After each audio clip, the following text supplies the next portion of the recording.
A single line of text in a GitHub issue took over 4,000 developers' machines. And it happened 8 days after someone published exactly how to do it. It's called Clinejection, disclosed by security researcher Adnan Khan on February 9. Here's the mechanism. Cline's own issue-triage bot fed the issue title, unfiltered, straight into Claude's prompt.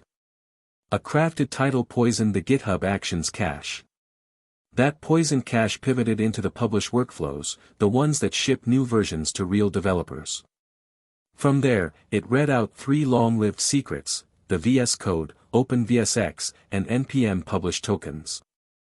No exploit chain needed. No malware upload.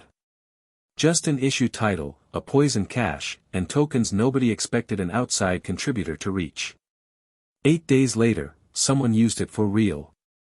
On February 17, at 3:26 a.m. Pacific, an unauthorized version landed on npm, Cline 2.3.0.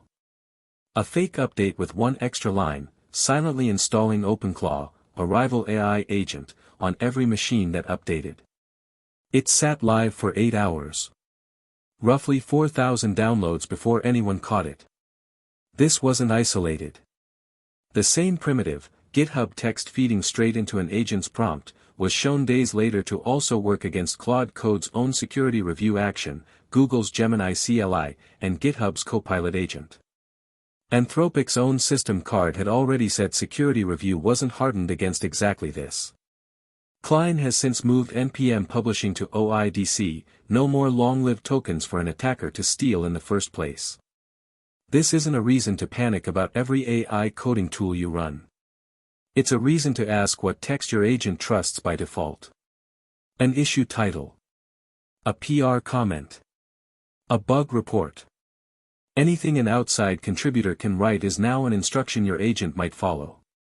Treat it like untrusted code, not a support ticket. If your CI pipeline lets an AI agent read anything the public can write, this is worth checking before your next release, not after. Documented, sourced, not hyped, that's what this channel covers. New breakdown twice a week.